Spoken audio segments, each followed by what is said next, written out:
I have missed you, Harbor family. I know it's only been 2 weeks since I've been in front of you with my smiling face, but it feels like longer than that because you become family to me. And so I feel like I've just missed every moment with you. I'm sorry about last week. I got vertigo to the point where if I stood up or even sat up, I had to throw up. And so I figured that probably wouldn't be a good preaching day for me. I know Daryl came in here and he brought a good message for you, and I was very thankful that he was able to do that. But last week there were a couple of things that I really wanted to bring to your attention, so I didn't want to wait another week before I talked to you about it. The first thing I wanted to bring to your attention is I'm so grateful for all the cards and gifts that you gave for Pastor Appreciation Sunday. I felt appreciated, but I felt more than that. I felt very loved, and Pam did also. And I just want to thank you for that from the bottom of my heart. Also, the other thing I want to do to make sure that you remembered is Pathway starts on the first Sunday of November. And I find it that it's important for me to say to you, I think Pathways is very important. If you've never come, you'll find out more about the Harbor than you can in any one sitting. It's just 3 Sundays. And if you've come before but you've never finished it, I'm going to encourage you to come and this time finish Pathways completely, because there's information all the way through it, and not one of those sessions can be missed. And I find it to be more than helpful, but I find it to help in spiritual growth. And that is very important to me too. And of course, the last thing I wanted to say to you was, I went online and I was looking at the cafe, and Ann Spalding had asked everybody to say what they'd done in missions and outreach for the year so she could get a good tally of what actually happened. And I was absolutely blown away by how much you reach out to the community, how much you love them, how much compassion you have for those that are in need. And I wanted to say I'm very proud of you.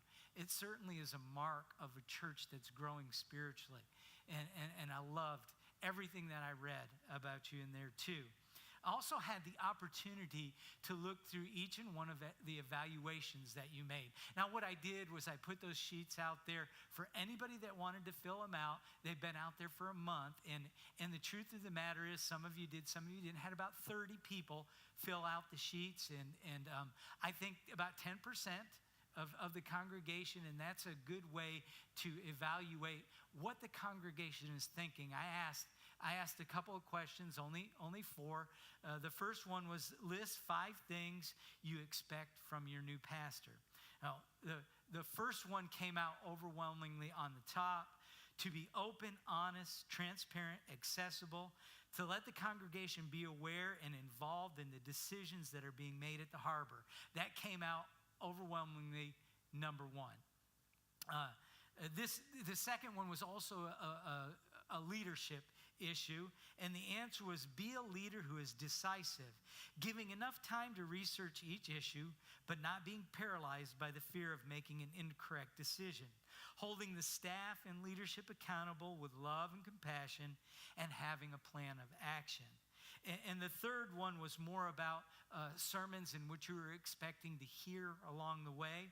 The answer was, be upbeat, Bible-based, and Holy Spirit-filled with each sermon, helping all of us get a deeper understanding of the meaning and depth of the Scriptures. And I will certainly do everything I can to be that kind of pastor for you. But it will require not only the Holy Spirit filling me, Jesus Christ standing beside me, the Father being with me, but it will require your help as well.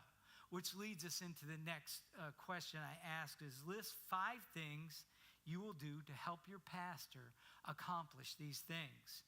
Overwhelmingly, number 1, and not unexpectedly, you said that you would pray and encourage your pastor. And that should be the number 1 thing. It is the least you can do for me, and by far the most important thing that you can do for me. The second answer was stated in several ways, but it boiled down to all the same things. Standing alongside the pastor and the congregation with your prayers, your presence, your gifts, your service, and your witness. And the last one was that you thought that you would do better helping your pastor if you would read and study the Bible. And all of these are marks of a congregation that is growing spiritually, emotionally, and growing in their journey towards helping not only ourselves, but the whole community around you. Then I asked two questions. One of the questions was, what two things would you never want to change about the Harbor family? And the first one was overwhelmingly that you wanted for us never to stop being a loving family atmosphere, open, honest, accepting people, filled with love for God and others, with a desire to reach out and help in any way you can. And the second answer you gave me was to never lose your vision and mission. And you added one more thing to that I want to point out. You said, please never lose our music. You loved your music, and I wanted to point that out too. Now, the next question I asked you was, what are the two things that you would change about the Harbor if you could? And the first one that you listed was to grow. And it wasn't just grow in numbers. It was grow in your spiritual maturity and your discipleship. It was grow in every way that you could possibly grow.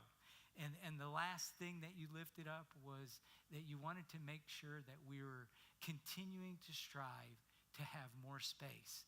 And all of these answers shows me that you are a heartfelt congregation that is really trying to live out your vision and mission as being disciples of Jesus Christ, reaching out to others, accepting all.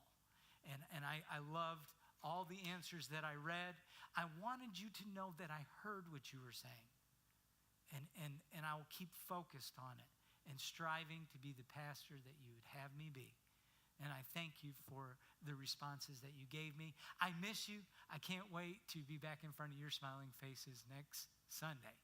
I'm sure Cody will bring the exciting messages he always brings this Sunday for you today.